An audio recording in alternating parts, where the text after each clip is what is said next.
So, Timewalking, is it money for old rope? Well, Timewalking's been out for a short while now. We've had a fair few dungeons added, and recently we've had a few new ones. Majesty's Terrace being a particular favourite of mine. I do like that place. I think it's very, very nice in terms of content. It's relatively quick to get through, but then the bosses I think are quite cool, and the graphics are quite nice. I like the layout of it. But as an actual concept, Timewalking, it's kind of mixed reviews really. Some people I've spoken to, me individually, I really enjoy it, and I'll get onto why that is in a minute. But then other people have turned around and gone, look, Dan, and say this is absolutely crazy. This is old content that's been out for 6, 7, 8 years now. We've done it countless times, maybe on alts and mains originally, and maybe gone back there for achievements or pets and things or reputation. And now Blizzard are turning around and going, look, you're going to have to do it again, or you can do it again, to get some arbitrary reward in terms of badges that you use for X or Y, normally pets, or maybe a little bit of gear on your alt. Now, I enjoy it because, and I think the reason Blizzard have implemented it is to get you back into these old dungeons because they are so good. And I don't mean this in terms of how difficult they are. What I do mean is just the general feel of them. Now, not all the old dungeons were amazing, just the same that not all the new ones are. Warlords of Draenor gave us a mixed bag. I enjoyed some of them. Skyreach I didn't mind, for example, the different platforms. I thought that was quite nice. It was nice to go back to UBRS. It's been changed significantly since the old days, but it was nice to go back in there and see the bosses and how it was laid out. But the slag mines, for example, not a particular favourite of mine. The Grim Rail I thought could have been done significantly better. Made it really interesting, quite boring and linear. But a lot of these old dungeons, I mean, Black Morass, for example, although it was problematic because it's part of the Karazhan keychain, and before you could get into there you had to do this place, which could be difficult without the gear from Karazhan. It was quite a nice feeling because you were open world, and it was to do with Medivh and the first invasion of Azeroth, so a little bit of lore in there as well. And you'll see some other places that are really, really cool. The layout, Majesty's Terrace, like I've already mentioned, very, very cool dungeon. Blizzard are understandably proud of this. A lot of work went into these dungeons. I'm going to go out on a limb here and say more than current ones. Current ones I find quite formulaic. There's never anything that really grabs me and makes me feel that, wow, this is revolution. This is really changing how WoW's working. Legion hopefully will change that again. But in Draenor, nothing spectacular. And they want you to go back in there, and it's also a way of providing content. Now, they're not doing this out of the goodness of the heart, of course not. They want to retain subscribers every month, and if we're doing things like time walking for badges and loot, then we're probably paying our subscription, and they're making money, so everybody's happy. But people are turning around to me, and they're not happy about it, and they're saying, no, I'm not going back. I'm not doing time walking on the principle that I've done these dungeons, and I want new content. I want new things to do. I've played Burning Crusade. I've played Lich King, and while I enjoyed them at the time, I want to see new things. And then I ask them what they've been doing, and most of them like, well, I leveled to 100. I did some 5-mans. I've done a bit of raiding, and that's it. And it really begs a question that how much content people want versus how much they're actually doing. Now, when Pathfinding came out, Pathfinding Draenor, some figures were released. Now, I don't have them to hand, but I know it involved how many people have done things like Lawmaster or Explorer of Draenor or the reputation grinding, and the percentages were really, really small. I mean, some of them went down to less than 5%, I believe. Now, some of these tasks were exceptionally boring, I will admit that, but if you're turning around and going, look guys, I want more content for my game, and they're turning around and going, well, there is content in there, you're just choosing not to do it, then I can't really blame Blizzard for when they're putting things in time walking and people are turning around and not being happy. I'm completely down on the side with Blizzard. And don't get me wrong, I don't blindly agree with Blizzard on a lot of things. I thought Warlords of Draenor as an expansion was actually relatively poor. Time walking is probably one of the better things to come out of the expansion. And then people are turning around and going, well, the loot's not good enough. The loot only scales to 660 or 670 when you go back up and go back to level 100 because it scales appropriately for the instance that you're in at the time, and then you max level. But how often do people want their loot to improve? Because I've heard a lot of people say, well, I've been sat in my raid epics now for 3 weeks, 3 months, and I haven't had anything to do. I'm sat in my normal raid epics, and I'm as geared as I'm going to get. So, well, first of all, you can do heroic if you're doing heroic mythic. I know it's not possible for everybody. You might not have the time, the guild, or the skill to do the harder difficulties. But if you're replacing gear all the time, you've really got to question what is the point.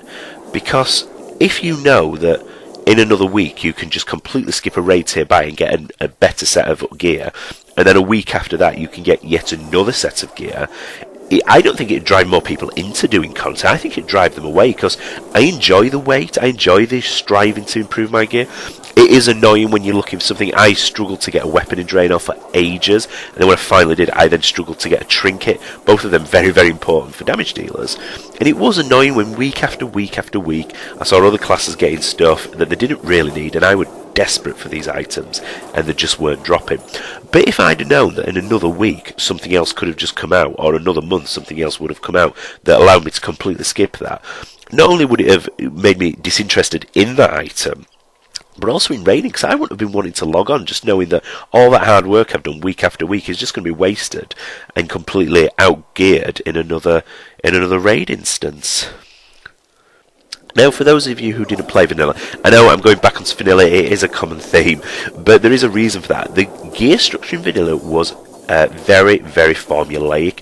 You had to do your dungeon set to get into Molten Core, where you got your tier 1, which then allowed you to go and get your tier 2 from Blackwing Lair, and by that point you probably could go into do Anchorage 40 and Nax in tier 2.5 and tier 3 gear. So your dungeon set was tier 0. And there was no real way to skip that. I mean, some people did, but that required a guild to be very, very good and very, very advanced, so they could follow you, they could carry you. You just could follow them around, kind of hit a few buttons, not really know what you were doing, and just reap the benefit of that. And not a lot of guilds were able to do that, because there only was 2 pieces of gear dropped from most bosses. I think some bosses dropped 3, but when you think there were 40-man raids, it obviously took a long time for a guild to gear its people out. Guilds were quite keen on retaining guild members, because they'd invested a lot of time and effort in giving them that loot. They didn't want to just lose them onto another guild, and that was a real problem, people moving up from a starting guild to a mid guild to a higher guild. The higher guilds didn't want to recruit people with no gear, so they just poached them from the guilds below them, and who did the same, and it just was a constant change. It was very difficult, even as a guild, to move up the rankings too often because of that problem. So that's your options. You either have gear every week, which completely devalues it, or you have gear so rare in such difficult circumstances that you can't skip, that you never get anything and you never progress too much, unless you are very, very lucky in terms of your drops and abilities in a guild, or you play it excessively. I mean, I'm doing a video at the moment on vanilla gaming, and I said I used to raid 6-7 nights a week because there was so much content. I was desperately trying to get all my guild members geared up to continue on that path. So at the moment, Timewalking, it's not only allowing you to come into the game at level 100 and instantly get a level 660, 670 gear, then go into Tannin Jungle, get up to 690, 700, and then go into LFR or normal raid. It's a very, very quick progression. But it's giving you all these beautiful new well, I say new instances, they're not new instances, they're old instances. But they could be new to some people. Remember, not everybody has played since Vanilla. The Vanilla player base is dropping off. Most of the people I played with 11 years ago don't play anymore. Half a dozen play. So there is that. There's new for them. But also, it is fun to get out there and do things. I don't understand why people are so against, if there's not an immediate gear reward, not wanting to go there. I love going to these old instances. I don't do them all day. Of course I don't. But I do them beyond the necessary 5 I need for the cachet that week. I enjoy getting on my paladin and going out there and seeing all the old content, and it is easier because of all the abilities you've got these days. Even though the gear's scaled down, you got some really cool abilities that you didn't have back in Burning Crusade, which made bosses particularly difficult. And seeing these instances again really remind you of good times. I mean, I remember when Magister's Terrace came out in Sunwell Isle.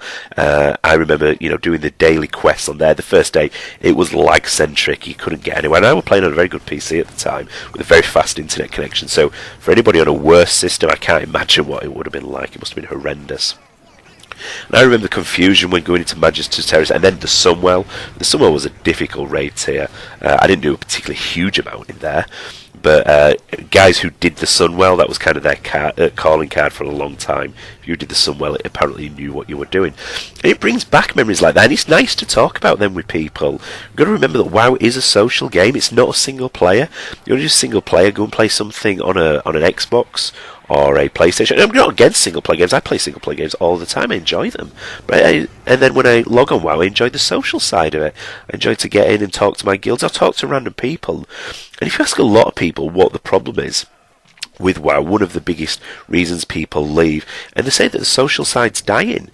And what's better than doing 5-mans? You get a good group of 5-mans from your guild or your server, and you go through 3 or 4 of them. You have fun, especially if you've got Skype or TeamSpeak.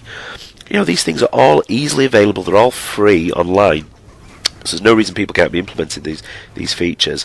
And then when you do get to Timewalking, people moan about saying so it's money for old rope. In which case, in the most cynical form, it is money for old rope. But then everything's money for old rope, because if you're playing this game at any level, chances are you've seen most of the things before.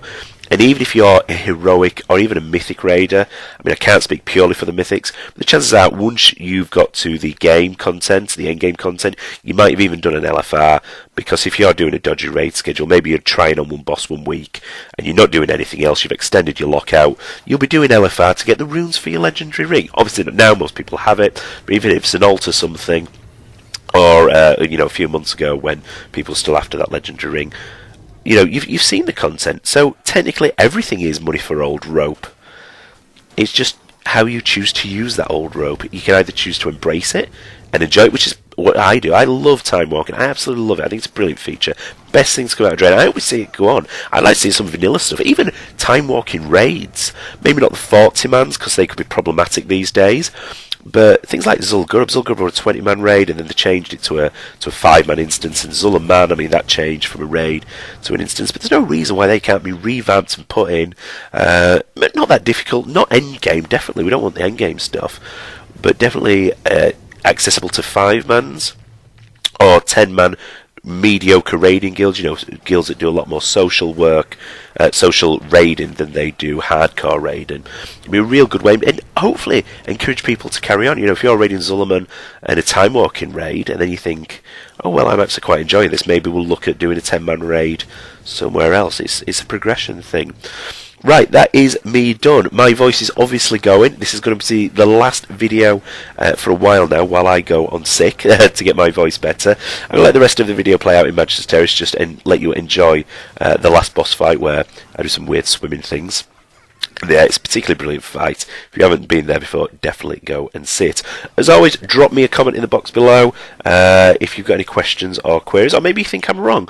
Maybe you're one of those people who think, no, Dan, say, we've done this, I want new content. Blizzard shouldn't be spending their developers' time changing what we've already had. They should be producing new ones. Now, Legion is on the horizon. We're looking at September next year. So I don't think we're going to have any more content for World of Warcraft. I'd be very, very surprised. We'll have tweaks. We'll have more Timewalking, which I'm happy with. And I'm disappointed we're not going to have more Draenor content. But that's where developers' attention's at. I'm pretty confident. So thank you very much for listening. I'll let this video run out, and I'll speak to you soon. Bye-bye.